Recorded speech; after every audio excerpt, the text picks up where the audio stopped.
शेतकरी मित्रांनो नमस्कार. सर्वप्रथम आपल्या यूट्यूब चॅनलमध्ये सगळ्यांचं स्वागत. आणि आजचा व्हिडिओ देत असताना आपण सोनाका व्हरायटी असेल, माणिक चमन असेल, SSN असतील किंवा तुमच्या अनुष्का व्हरायटी असतील, सुपर सोनाका असतील, याच्यामध्ये आपण लॉंगेशनबद्दलचं आपण या ठिकाणी चर्चा करणार आहोत. परंतु लक्षात घ्या, त्याच्यामध्ये आपली सुपर सोनाका असेल, RK असेल किंवा तुमची अनुष्का असेल, याच्यासाठी लॉंगेशनसाठीचे व्हिडिओ वेगळे असतील. परंतु आजचा व्हिडिओ आपण तुम्ही या ठिकाणी सोनाका व्हरायटी असेल किंवा माणिक चमन व्हरायटी असेल किंवा SSN व्हरायटी असेल, याच्याबद्दल आपण लॉंगेशनबद्दलचं आपण या ठिकाणी चर्चा करणार आहोत. त्यापूर्वी दादा तुमचं नाव, गाव, मोबाईल नंबर सांगा ताई. माझे नाव उमेश देवराम उशीर, मोबाईल नंबर 9049107183. आपण याच्यापूर्वी एक व्हिडिओ दिलेला होता, हो बरोबर आहे. आज आपण दुसरा व्हिडिओ या ठिकाणी दुसरा देत आहोत. नंबर आहे. काय वाटलं आता परत त्याच्यामध्ये चेंजेस? चेंजेस असं झालं का मने मंदी लांबी आणि गडाचे पाकळीचं अंतर आणि नॅचरल गड वाटली मला. बरं, आता बाकीच्या प्लॉटांपेक्षा शेंडा वगैरे काळोखी सगळ्या एकदम गोष्टी कशा काय? काळुखी विळुखी व्यवस्थित बरोबर. पानं बिनं, हां. आपण PTOL करून घेतलं, तुम्हाला दरवर्षीच्या तुलनेत काही फरक नक्की वाटतोय का? लय फरक झाला. झाला ना? हां. किती सगळे द्राक्ष बाग आपले? आपलं 5 एकर 5 एकर आहे. शेतकरी मित्रांनो लक्षात घ्या, या ठिकाणी माणिक चमनची सोना सोनाका सोना सोनाका व्हरायटीमध्ये आपण या ठिकाणी उभे आहोत. सेटिंगचे स्प्रे घेत असताना लक्षात घ्या, सेटिंगचे स्प्रे घेत असताना आपण कशा पद्धतीने नियोजन करायचे मी तुम्हाला सांगितलेलं आहे. साधारणतः 22, 25, 27 दिवसापर्यंत आपल्याला प्लॉटमध्ये PTOL करून घेणं फार गरजेचं आहे. कारण लॉंगेशन व्हरायटीसाठी सुरुवातीच्या तुमच्या 10 दिवस किंवा सुरुवातीच्या आपण जे सेटिंग स्प्रे घेतो, याच्यामध्ये आपल्याला अमोनिकल नायट्रोजन पहिल्या 50, 55, 60 दिवसापर्यंत इतर घटकांपेक्षा हाय असावं लागतं, हे लक्षात घ्या. आणि जेव्हा तुमचं नायट्रोजन हाय असेल त्यावेळेस आपल्याला गळकूज व्हायला नको, या सर्व गोष्टींचा तुम्हाला व्हिडिओ या ठिकाणी दिलेला आहे. परंतु आज परत पुन्हा एकदा आपण हे सगळं नायट्रोजन लेवल व्यवस्थित तपासून आपल्याला त्या ठिकाणी लॉंगेशनचे स्प्रे त्या ठिकाणी घ्यायचे, जेणेकरून पाण्याची मात्रा असेल, पाण्याचं नियोजन असेल, याच्याबद्दलचा व्हिडिओ मी तुम्हाला दिलेला होता. परंतु आजचा व्हिडिओ देत असताना आपण 25% फ्लॉवरिंग असेल, 50% फ्लॉवरिंग असेल, 75% फ्लॉवरिंग असेल, त्यानंतर सेटिंग स्प्रेचं नियोजन आज असेल आपण किती टक्के फ्लॉवरिंगमध्ये सेटिंग स्प्रेचं नियोजन करायचं आहे. आता लक्षात घ्या, 25% फ्लॉवरिंगमधील तुम्हाला पहिला स्प्रे त्या ठिकाणी सांगतो. आता 25% फ्लॉवरिंगमध्ये घेत असताना आपण लक्षात घ्या, गडाची साईज असेल, मण्याचं लॉंगेशन मिळवायचं आहे, आपल्याला कामकाज चांगलं करायचं आहे. पहिल्या स्प्रेमध्ये तुम्हाला सांगतो कराटे. लक्षात घ्या, सोनाका, SSN आणि माणिक चमन व्हरायटीसाठी पहिल्या स्प्रेमध्ये तुम्हाला घ्यायचं आहे GA सर्वसाधारणपणे 15 ppm. लक्षात घ्या, GA घ्यायचा आहे 15 ppm. त्याच्यामध्ये कराटे अर्धा ml पर लिटरला, अर्धा ml. लक्षात घ्या, युरिया घ्यायचा आहे त्या ठिकाणी 1 ग्रॅम, युरिया 1 ग्रॅम, कराटे तुम्हाला अर्धा ml, 15 ppmनी GA त्या ठिकाणी घ्यायचा आहे. त्याच्यामध्ये आपल्याला तुम्हाला का शेड्यूल आलेलं होतं ना, शेड्यूल बरोबर. प्रमाणे. Zinc sulphate 200 लिटरला 250 gram. लक्षात घ्या, झिंक सल्फेट सर्वसाधारणपणे पर लिटर 1 ग्रॅम, म्हणजे 200 लिटरला 250 ग्रॅम झिंक सल्फेट घ्यायचं आहे.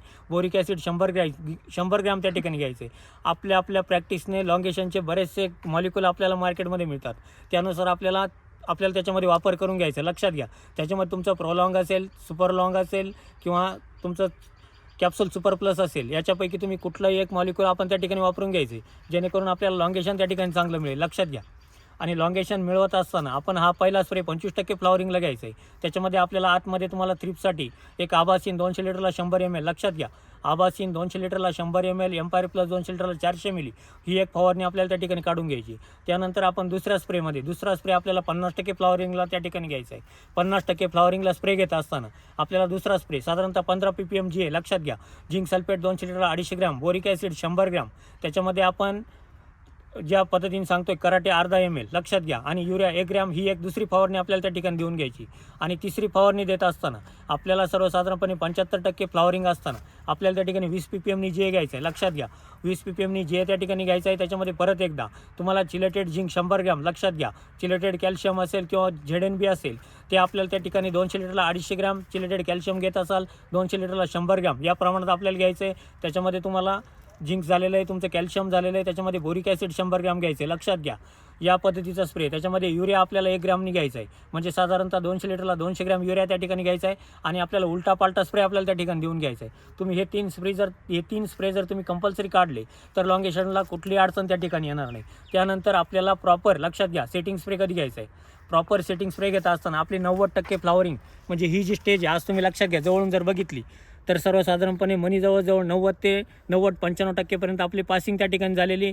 आज आपल्याला या ठिकाणी सेटिंग स्प्रे टाकायचं आहे, परंतु गळ कमी असेल, मी तुम्हाला सांगितलेलं आहे नॅचरल गळ करायची. त्याच्यासाठी कॅरेथिन गोल्ड तुम्हाला त्या ठिकाणी 70 ml, सल्फर 200 ग्रॅम या प्रमाणात एक स्प्रे काढून घ्यायचा आहे. त्यानंतर आपल्याला स्प्रे टाकायचा आहे तो सेटिंग स्प्रे आपल्याला ESS मशीनने आपल्याला त्या ठिकाणी टाकून घ्यायचं आहे. त्याच्यामध्ये लक्षात घ्या, 1 एकरचं प्रमाण सांगतो. 1 एकरसाठी आपल्याला औषधं कशा पद्धतीने घ्यायची हे पण लक्षात घ्या. आणि आपल्याला पाणी नियोजन या स्टेजला आपल्याला व्यवस्थित करून घ्यायचं आहे. तुम्हाला सांगितलेलं आहे की वापसा कंडिशनला पाणी देणं गरजेचं राहील, परंतु आपल्याला मात्रा तपासून अमोनिकल नायट्रोजन त्या ठिकाणी आपल्याला 100% हाय असायला पाहिजे. नायट्रेट नायट्रोजन नको, आपली कळकूज व्हायला नको. अमोनिकल नायट्रोजन आपल्याला त्या ठिकाणी देऊन घ्यायचं आहे. अमोनिकल नायट्रोजन जर कमी असेल तर द्यायचं आहे, अमोनिकल नायट्रोजन हाय असेल तर आपल्याला त्या ठिकाणी स्प्रे घ्यायचा आहे. लक्षात घ्या, स्प्रे घेत असताना तुम्हाला GA घ्यायचा आहे त्या ठिकाणी 20 ते 25 ग्रॅम. लक्षात घ्या, 25 ग्रॅम तुम्हाला एकरी GA घ्यायचा आहे. GA तुम्ही चांगल्या क्वालिटीचं घ्या. प्रोजीवीजी घेत असाल तर तुम्हाला त्या ठिकाणी 60 ते 65 ग्रॅमपर्यंत आपल्याला सेटिंग स्प्रेसाठी GA घ्यायचं आहे. लक्षात घ्या. त्यानंतर आपल्याला युरिया घ्यायचा आहे एकरी 1 किलो. त्याच्यामध्ये आपण झिंक सल्फेट परत एकदा 500 ग्रॅम. लक्षात घ्या, बोरिक ॲसिड 250 ग्रॅम. हा आपल्याला सेटिंग स्प्रेचं नियोजन मी तुम्हाला सांगतोय या ठिकाणी. त्याच्यामध्ये तुम्ही सुपर लॉंग असेल, प्रोलॉंग असेल, कॅप्सूल सुपर प्लस असेल, याच्यापैकी आपल्या प्रॅक्टिसनी चांगल्या क्वालिटीचं आपल्याला मॉलिक्यूल त्या ठिकाणी घ्यायचं आहे. एकरी 1 लिटर या प्रमाणात आपल्याला ते मॉलिक्यूल घ्यायचं आहे. त्याच्यामध्ये तुम्हाला NATC आहे. लक्षात घ्या, ज्याच्या त्याच्या प्रॅक्टिसने आपण हे प्रॅक्टिसेस घ्यायचे आहे. परंतु हे जर तुम्ही लॉंगेशनसाठी हे मॉलिक्यूल घेऊन जर फवारणी केल्या तर कुठलीही अडचण त्या ठिकाणी येणार नाही. या पद्धतीचं नियोजन आपल्याला त्या ठिकाणी करून घ्यायचं आहे. हा स्प्रे आपल्याला 90-95% फ्लॉवरिंगला आपल्याला त्या ठिकाणी घ्यायचा आहे. सेटिंग स्प्रे घेतला तुम्हाला या पद्धतीची तुम्हाला लांबी त्या ठिकाणी दिसेल. या जवळ घ्या अजून. लक्षात घ्या, प्रत्येक मण्याला तुम्हाला कोचे या ठिकाणी दिसत आहेत. त्याला टोकदारपणा चांगल्या पद्धतीचा दिसतोय. अतिशय सुंदर पद्धतीचं तुम्हाला लॉंगेशन त्या ठिकाणी मिळेल, हे लक्षात घ्या. आता त्यांनी PTOL काढलेलं आहे, रिपोर्ट तुम्हाला दाखवू शकत नाही, परंतु मोबाईलमध्ये आलेलं आहे. अमोनिकल नायट्रोजन आपल्याला त्या ठिकाणी आपण बाकीच्या घटकांपेक्षा हाय ठेवलेलं आहे. लक्षात घ्या, याच्यानुसार आपल्याला त्या ठिकाणी नियोजन करायचं आहे. पाणी देत असताना जर तुमच्याकडे नायट्रोजन कमी असेल तर लक्षात घ्या 5 ते 10 किलोपर्यंत एकरी युरिया द्यायचा आहे. मॅग्नेशियम सल्फेट त्याच्यात 5 ते 10 किलोपर्यंत घ्यायचं आहे. हे ॲप्लिकेशन आपल्याला 90% सेटिंग स्प्रेच्या 2 दिवस अगोदर आपल्याला त्या ठिकाणी देऊन घ्यायचं आहे. लक्षात घ्या, हे सगळं नियोजन करत असताना आपल्याला 100% चांगले लॉंगेशन त्या ठिकाणी मिळेल. याच प्लॉटमध्ये तुम्हाला याच्यानंतर परत एकदा व्हिडिओ देईल की आपण आता या प्लॉटला उद्या तुम्हाला सकाळी 7 वाजता तुम्हाला सेटिंग स्प्रे दिलेला आहे, बरोबर. सकाळी आपल्याला तो सेटिंग स्प्रे टाकून घ्यायचा आहे. आज कॅरेथेन सल्फरची फवारणी करून घ्यायची आणि याच्यानंतर तुम्हाला सर्वसाधारणपणे थर्ड डिपच्या दरम्यान आपण नक्की व्हिडिओ देऊ, जेणेकरून लॉंगेशन आपण साध्या सोनाका व्हरायटीमध्ये कशा पद्धतीने मिळवू शकतो आणि किंवा कशा पद्धतीने मिळली याच्याबद्दलचा आपण एक व्हिडिओ नक्कीच देण्याचा प्रयत्न करू. तर शेतकरी मित्रांनो, काय करा, याच पद्धतीने सगळं नियोजन करा. तुम्हाला पूर्ण माहिती, पूर्ण नियोजन आपल्या व्हिडिओमार्फत मिळत असतं. चॅनलला नवीन आला असाल तर सबस्क्राईब करून घ्या, लाईक करा, शेअर करायला विसरू नका आणि आपले प्लॉट बुकिंग करून घ्या. आपल्याला कोणाच्या अडचणी असतील, कोणाचे प्रॉब्लेम असतील, एप्रिल छाटणीपासून आपण बुकिंगा करतोय, परंतु आजही अडचणी असतील तर आपण आपल्या टीममधला कोणीही माणूस प्रत्येक प्लॉटला व्हिजिट देऊन आपण त्या ठिकाणी प्लॉट नियोजन चांगल्या पद्धतीने करून देण्याचा त्या ठिकाणी प्रयत्न करतो. तुम्हाला बुकिंग क्रमांक सांगतो: 98 34 25 22 14 91 68 000 503 आणि 504 या क्रमांकावरती संपर्क करून आपण आपले प्लॉट बुकिंग करून घ्या. चांगलं नियोजन मिळवा. व्हिडिओ जास्तीत जास्त शेतकऱ्यांपर्यंत पोहोचवा, जेणेकरून प्रत्येक शेतकऱ्याला क्वालिटीचा, कमी खर्चामध्ये जास्तीत जास्त उत्पन्न, हे सगळं नियोजन त्या ठिकाणी मिळवता येईल. धन्यवाद.